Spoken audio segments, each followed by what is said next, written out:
Who put this dinky tire on here? Let's put a bigger one on, like up to a 37-inch. Today we're going to install the JCR factory spare tire riser on the back of this brand new JL, and it's going to be awesome.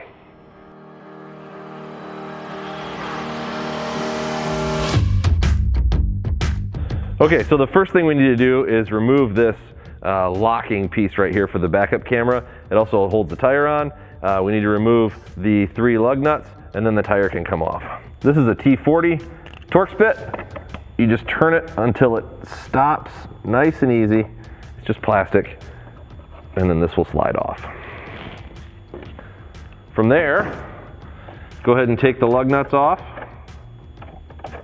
We pre-loosened ours so that I could look really, really, really strong.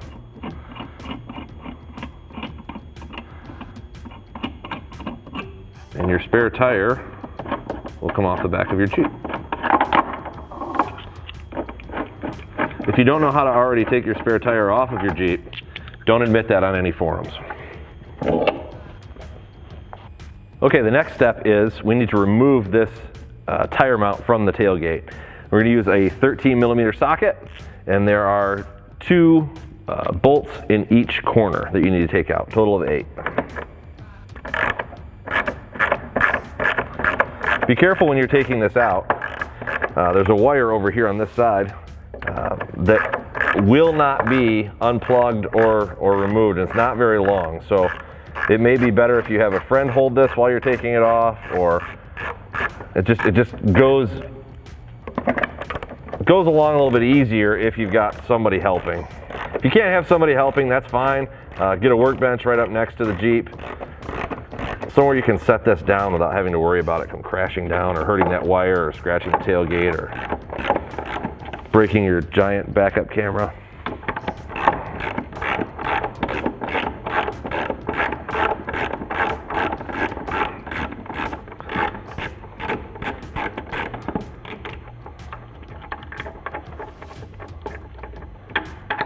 It's probably a good time to mention now too, this part right here, this third brake light, you take these screws out right here, these Torx screws out, and this will actually be adjusted up, but it's really easy to see right now.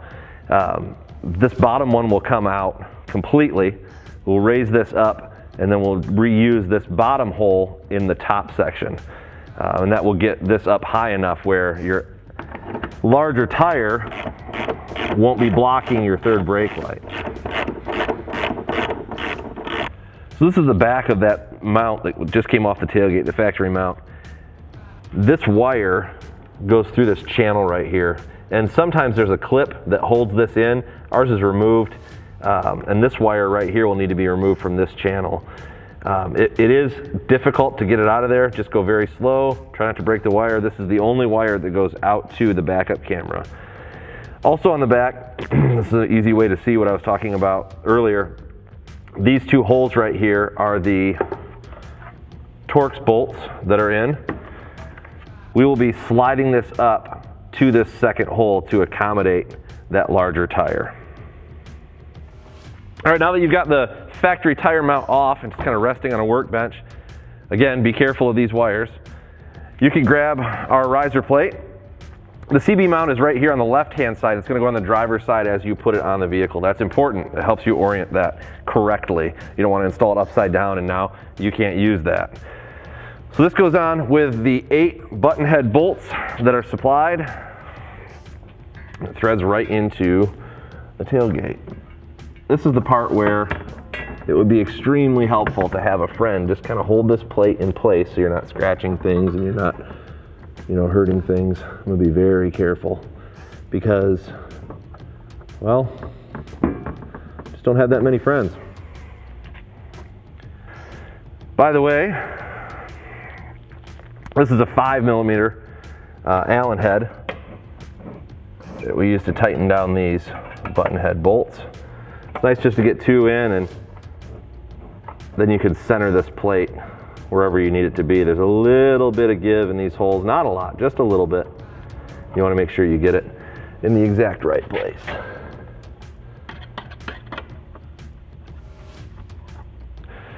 So once you have this plate exactly where you want it with the bolts just kind of snug down, go through and tighten them all with your 5mm Allen head.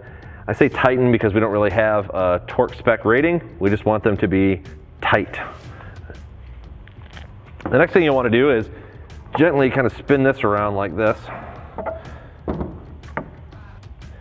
And I've already removed the 2 bolts from over here, but we need to take all 4, 2 and 2, of these Torx bolts out. This is a T25, and we're going to take this out, take these out so that we can raise this third brake light mount up to clear the larger tire.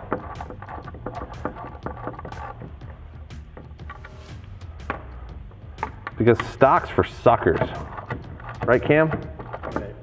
Right. Another one of those really long answers that we love from Cameron.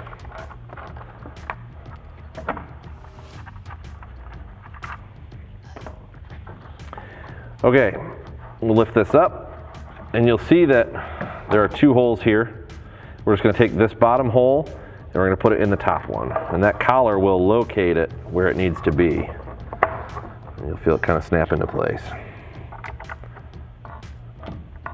And then just put that screw right back in. The hole in the bottom will be open. Don't worry about it. Let's just say we're removing excess weight.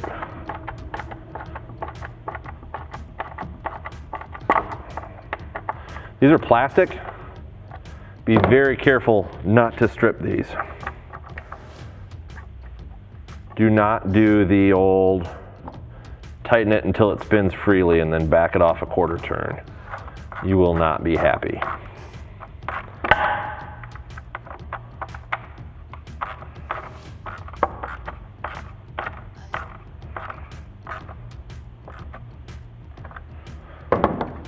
Okay, now that those are in, just like that, we're going to reroute these wires. The backup camera wire needs to go back into its little home over here on the side, like so. This wire for the third brake light needs to remain loose. If it was still in this channel, we wouldn't even be able to raise it up like we already have. So this needs to just kind of hang out like this.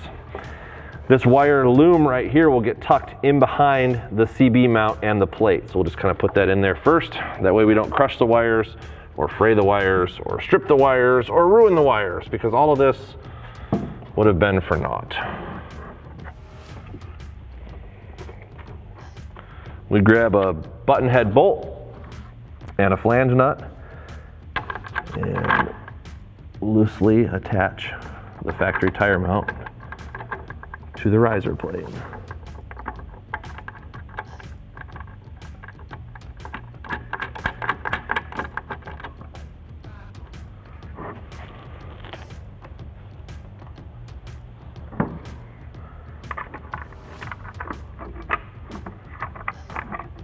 These are flange nuts, so they're meant to bite into the back of this riser plate when you tighten them. If for some reason you have a stubborn one that wants to spin, they're just a 1/2 inch flange nut, and there's plenty of room to get like an open-ended end wrench on the back. They should bite just fine, but if you have trouble, that's the size. And then the Allen head that you need is a 3/16 for these button head bolts. We're just going to continue around, put the rest of these in. Okay, that's all tight. We got our wires in the right places. Everything is happy. We're going to go ahead and put on our giant awesome tire instead of the tiny little stocker. Hey everybody, this is Jim. Jim's going to help me lift this giant tire up there. Jim is our head engineer here at JCR, and he's pretty cool. He's kind of new. He might not be when you watch this, but he's new right now. So we give him a hard time. Jim owns and trains buffaloes for circus tricks in his spare time. Accurate. Let's see if we can get the bolt pattern right the first try. Ready? How many guys does it take to put on a tire? More than one. Gotta lift it up. Think it's gotta rotate. Got him.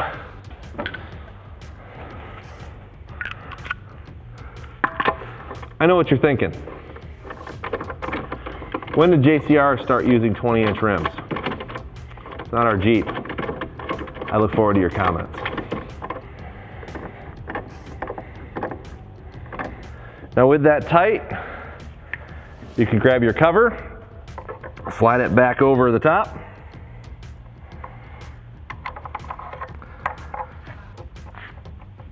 and then tighten it back down and lock it.